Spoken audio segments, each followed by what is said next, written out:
আসসালামু আলাইকুম ওয়া বাৰাকাতুহ। পয়গম্বৰ হতৰ মাধ্যমত অহা এখন ধৰ্ম আৰু ইছলামটো হ'ল বিশ্ব ব্ৰহ্মাণ্ডৰ মালিকৰ সন্মুখত আত্মসমৰ্পণ কৰা আৰু তেওঁৰ বাবে সিজদা কৰা আৰু ইবাদত কৰাটোৱেই হ'ল তেওঁৰ প্ৰকৃত ভালপোৱা আৰু সন্মান কৰা। ইছলামৰ কেইবাটাও মূল স্তম্ভ আছে। সেই স্তম্ভবিলাকৰ ভিতৰত প্ৰথম নম্বৰ হ'ল আল্লাহক বিশ্বাস কৰা। আল্লাহ আমাক সৃষ্টি কৰিছে। আল্লাহ আৰু আমাৰ ভিতৰত যিটো সম্পৰ্ক আছে সেই সম্পৰ্কটো হ'ল ক্ৰিয়েটৰ আৰু ক্ৰিয়েশ্যনৰ সম্পৰ্ক। আল্লাহ হৈছে খালিক আৰু বাকী সব হ'ল আল্লাহৰ মখলুক। আল্লাহৰ কেইবাটাও ভাল ভাল নাম আছে। আমি সেই নামেৰে আল্লাহক মাতিব পাৰোঁ। আৰু আল্লাহ কোনোবাৰ পৰা জন্ম লোৱা নাই আৰু তেওঁ কোনোক জন্মও দিয়া নাই। এইটো আছিল প্ৰথম স্তম্ভ। দ্বিতীয় স্তম্ভ হ'ল ফেৰেশতাসকলক বিশ্বাস কৰা আৰু তৃতীয় স্তম্ভ হ'ল পয়গম্বৰসকলক বিশ্বাস কৰা।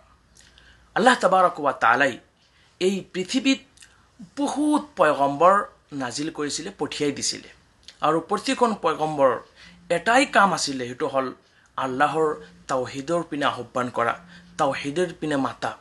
আল্লাহ তাবাৰক ওয়া তাআলাৰ সৰ্বশেষ যিটো পয়গম্বৰ পৃথিৱীলৈ পঠিয়াইছিল সেই পয়গম্বৰজনৰ নাম হ'ল হযৰত মুহাম্মদ মুস্তাফা সাল্লাল্লাহু আলাইহি ওয়াসাল্লাম। আৰু যেতিয়া হযৰত মুহাম্মদ মুস্তাফা সাল্লাল্লাহু আলাইহি ওয়াসাল্লাম এই পয়গম্বৰজন যেতিয়া এই ধৰালৈ আহিলে, অহাৰ লগে লগে মুহাম্মদ সাল্লাল্লাহু আলাইহি ওয়াসাল্লামৰ আগৰ যিবিলাক পয়গম্বৰ আছিলে সমগ্ৰ পয়গম্বৰৰ দিন বা শৰীয়ত মানসুখ হৈ গ'ল আৰু মুহাম্মদ মুস্তাফা সাল্লাল্লাহু আলাইহি ওয়াসাল্লামৰ এইজন পয়গম্বৰৰ দিন লাগু হৈ গ'ল আৰু কিয়ামত পৰ্যন্ত এই দিন থাকিব। আৰু হযৰত মুহাম্মদ মুস্তাফা সাল্লাল্লাহু আলাইহি ওয়াসাল্লামৰ ওপৰত যিখন কিতাব নাজিল কৰা হৈছিল সেই কিতাপখনৰ নাম হ'ল কোৰআনুল কাৰীম। আৰু এই কোৰআনুল কাৰীম যেতিয়াৰ পৰা নাজিল কৰিছে আল্লাহ তাবাৰক ওয়া তাআলাই আৰু কিয়ামতৰ পুৱালৈকে একেই থাকিব, বিন্দু পৰিমাণ হেৰফেৰ নহয়, বিন্দু পৰিমাণ ইফাল ইফাল নহ'ব। যেনেকৈ আল্লাহ তাবাৰক ওয়া তাআলা হযৰত মুহাম্মদ মুস্তাফা সাল্লাল্লাহু আলাইহি ওয়াসাল্লামৰ ওপৰত নাজিল কৰিছিলে সেইভাৱেই কিয়ামতৰ পুৱালৈকে থাকিব। আৰু চতুৰ্থ নম্বৰ স্তম্ভ হ'ল আল্লাহ তাবাৰক ওয়া তাআলাৰ ফেৰেশতাসকলক বিশ্বাস কৰা। পঞ্চম নম্বৰ হৈছে আল্লাহ তাবাৰক ওয়া তাআলাৰ কিয়ামত এদিন দিব, সেই কিয়ামতৰ দিনক বিশ্বাস কৰা। যেতিয়া কিয়ামত হৈ যাব, কিয়ামতৰ দিনা আমি পৃথিৱীৰ ভিতৰত যেতিয়া মৰি যাম, মৰাৰ পিছত মাটিৰ ভিতৰত পুতি থোৱা হ'ব।